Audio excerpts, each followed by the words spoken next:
Hello students. अब तक की जर्नी से हम ये तो जानते हैं कि बार्टर सिस्टम की प्रॉब्लम्स को देखते हुए मनी को इंट्रोड्यूस किया गया और हमारा आज का टॉपिक है फॉर्म्स ऑफ मनी, जहां हम ना सिर्फ मनी के डिफरेंट टाइप्स के बारे में जानेंगे बल्कि एक स्टोरी की हेल्प से ये भी जानेंगे कि मनी के ये डिफरेंट फॉर्म्स क्यों और कैसे आए। तो चलिए आज मिलकर बात करते हैं मनी की जर्नी के बारे में।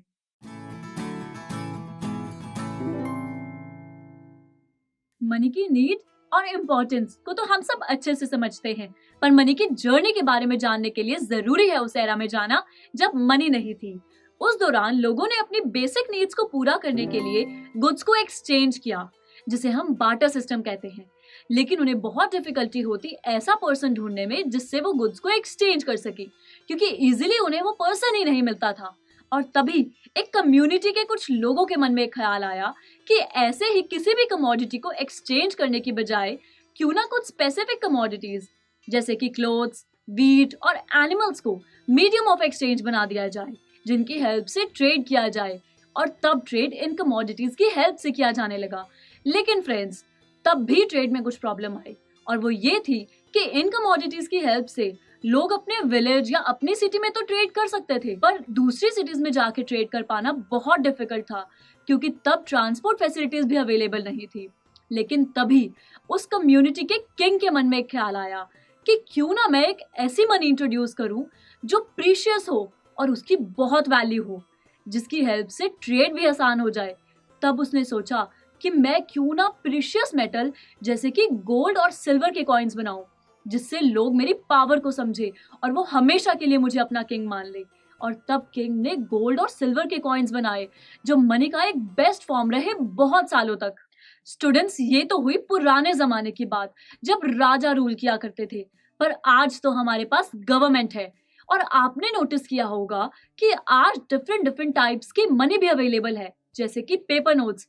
तो पेपर नोट्स क्यों आए होंगे जब कॉइन्स आ ही चुके थे? स्टूडेंट्स, ऐसा इसलिए हुआ क्योंकि इन कॉइन्स की हेल्प से बेसिक गुड्स का ट्रेड तो आसान हुआ। लेकिन जब भी लोगों को कोई बड़ी और एक्सपेंसिव कमोडिटी जैसे कि बुलोक कार्ट या फर्नीचर खरीदना होता, तो उन्हें बहुत डिफिकल्टी होती, क्योंकि उन्हें गुड्स की वैल्यू के हिसाब से कॉइन्स की बोरी भर के अपने साथ ले जानी पड़ती। इसीलिए गवर्नमेंट ने यही सब सोचते हुए अलग अलग वैल्यूज के पेपर नोट्स इशू किए, और इन पेपर नोट्स के आते ही बड़ी और एक्सपेंसिव कमोडिटीज का ट्रेड भी बहुत आसान हो गया। और इसीलिए ये पेपर नोट्स हमारा आज भी एक मीडियम ऑफ एक्सचेंज है। ये मनी का एक बेस्ट फॉर्म है। तो दोस्तों, अब तक की जर्नी से हमारे पास कॉइन्स और पेपर नोट्स तो आ गए, लेकिन इस मनी में ऐसी क्या खास बात है कि इसे हर कोई एक्सेप्ट कर लेता है? मैं बताती हूँ। मनी की खास बात यह है कि ये नेशन की गवर्नमेंट से ऑथराइज्ड है। इसे प्रिंट करके इसे वैल्यू देना गवर्नमेंट का काम है। और अगर मैं आपसे इंडिया के केस के बारे में बात करूं, तो इंडिया में ये राइट आरबीआई यानी कि रिजर्व बैंक ऑफ इंडिया के पास है। हमारे नेशन में ये राइट और किसी को भी नहीं है कि वो मनी को खुद प्रिंट कर सके। और मनी को उसकी इम्पोर्टेंस और उसकी वैल्यू की वजह से ही मीडियम ऑफ एक्सचेंज भी कहा जाता है, क्योंकि इंडिया में मनी की फॉर्म में की गई पेमेंट को कोई भी रिजेक्ट नहीं कर सकता, उसे सबको एक्सेप्ट करना ही होगा। तो दोस्तों, हमें ये तो क्लियर है कि मनी क्यों इंट्रोड्यूस की गई और हम कैसे मनी को यूज करते हैं अपनी नीड्स को पूरा करने के लिए। पर जरा सोचिए कि क्या हम सारी मनी एक साथ स्पेंड कर लेते हैं अपनी नीड्स को पूरा करने के लिए? इसे समझने के लिए मान लीजिए कि आपके पास 1000 रुपीज है। इस 1000 रुपीज में से स्टूडेंट्स 500 के आपने बुक्स और टॉयज ले लिए, क्योंकि उनकी आपको बहुत जरूरत थी। लेकिन इन बचे हुए 500 रुपीज में से आपको अभी के लिए कुछ भी नहीं चाहिए। तो आप इन बचे हुए 500 रुपीज का क्या करेंगे? आप कहेंगे कि इन 500 रुपीज को हम सेव कर लेंगे। बिल्कुल सही स्टूडेंट्स, यही सोचते हुए गवर्नमेंट ने हमारी फैसिलिटी के लिए बैंक सेटअप किए हैं। मेरा मतलब है स्टूडेंट्स कि बैंक्स एक ऐसी ऑर्गेनाइजेशन है जो अपने पास हमारे नाम से एक अकाउंट ओपन करते हैं, जिस अकाउंट में वो हमारी एक्स्ट्रा मनी को सेव कर लेते हैं। अब आप कहेंगे कि ये एक्स्ट्रा मनी तो हम अपने पास भी सेव कर सकते हैं, बैंक को क्यों दें?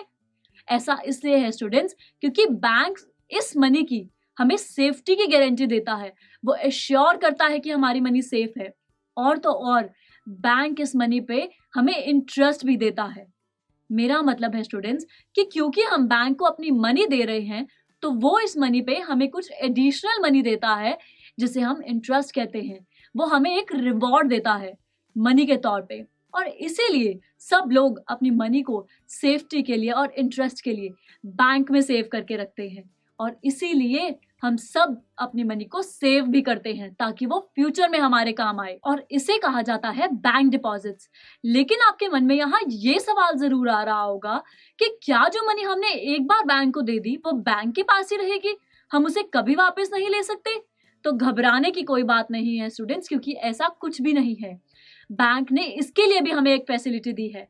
बैंक कहता है कि जब भी आपको जरूरत है, जब भी आपको अपनी मनी की डिमांड है, आप उसे आके विड्रॉ कर सकते हैं और उसे यूज कर सकते हैं। इसीलिए इसे कहा जाता है डिमांड डिपॉजिट, क्योंकि हम अपनी डिमांड के हिसाब से अपनी मनी को विड्रॉ करके यूज कर सकते हैं। आप सब यहाँ से बैंक्स के रोल को तो अच्छे से समझ गए हैं, एंड आई एम श्योर आप बैंक्स की इंपॉर्टेंस को और अच्छे से समझ जाएंगे जब मैं आपको एक इंटरेस्टिंग फैक्ट के बारे में बताऊंगी।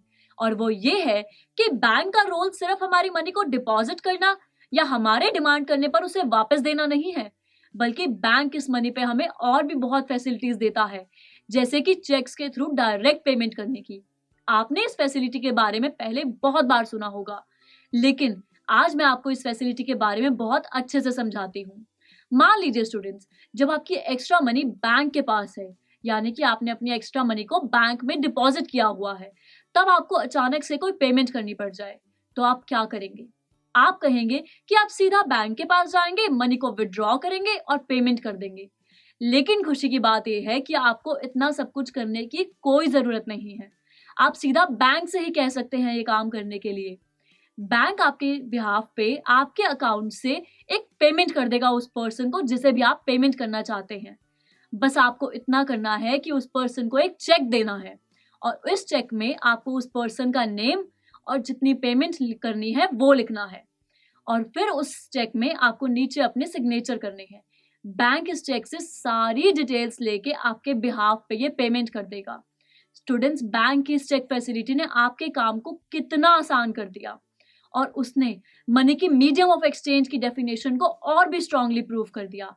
तो स्टूडेंट्स, ये था हमारा आज का टॉपिक, जहां हमने बैंक्स के रोल के बारे में जाना और देखा कि मनी के कितने डिफरेंट टाइप्स हैं। और नेक्स्ट लेक्चर में हम बात करेंगे बैंक्स की वर्किंग और लोन फैसिलिटीज के बारे में।